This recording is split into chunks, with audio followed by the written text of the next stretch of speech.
ও নমস্কার বন্ধুরা, আবারও একবার জানাই আপনাদের এই ভিডিওতে স্বাগত।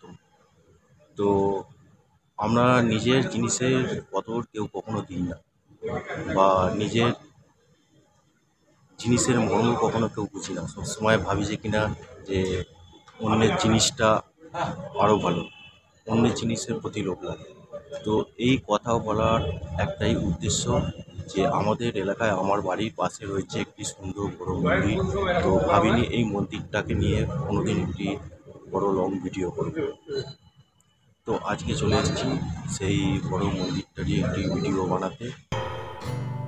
বন্ধুরা, ইতিমধ্যে আমি দাঁড়িয়ে আছি সেই মন্দিরের প্রবেশদ্বারের সামনে।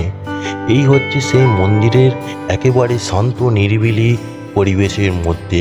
এটি হচ্ছে রামকৃষ্ণবাটি কালী মন্দির, একেবারে হুবহু দক্ষিণেশ্বর মন্দিরের মতন দেখতে।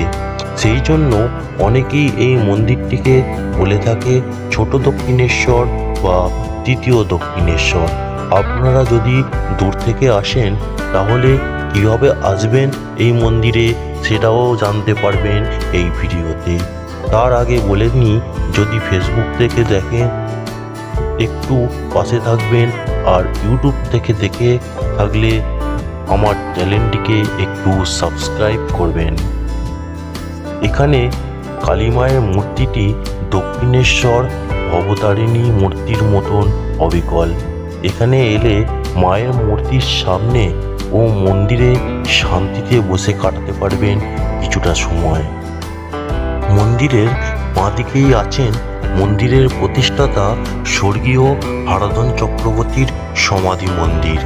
এই হারাধন চক্রবর্তী ছিলেন দক্ষিণেশ্বরের অবতারিণী মায়ের মন্দিরের একজন স্বনামধন্য পুরোহিত।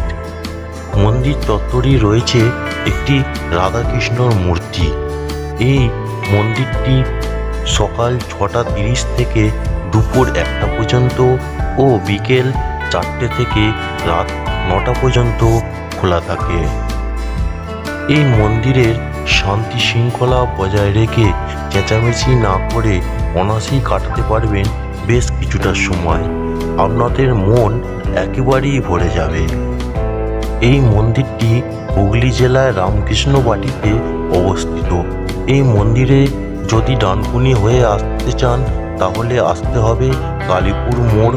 ওখান থেকে জগদীশপুরের দিকে আসতে হবে 2 কিলোমিটার। তাহলেই আসতে পারবেন এই রামকৃষ্ণবাটি কালী মন্দিরে, অথবা ডানকুনি স্টেশন থেকে টোটো ধরে চলে আসতে পারবেন এই রামকৃষ্ণবাটি মন্দিরে। আর যারা হাওড়ার দিক দিয়ে বাসে করে আসবেন তারা 57A বাসে চেপে জগদীশপুর হয়ে চলে আসতে পারবেন রামকৃষ্ণবাটি কালী মন্দিরের একেবারে সামনে।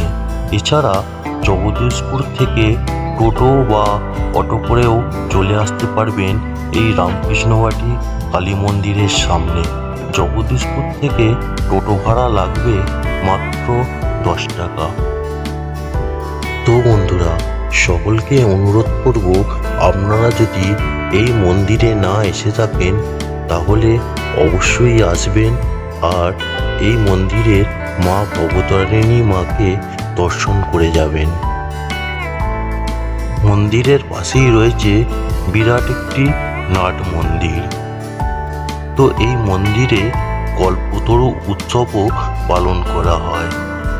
এছাড়া চৈত্র মাসে এখানে ধুলোট উৎসব পালন করা হয়।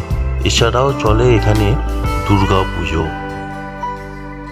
আর এটি হচ্ছে রামকৃষ্ণবাটি এই মন্দিরের অবতারিণী মায়ের মূর্তি।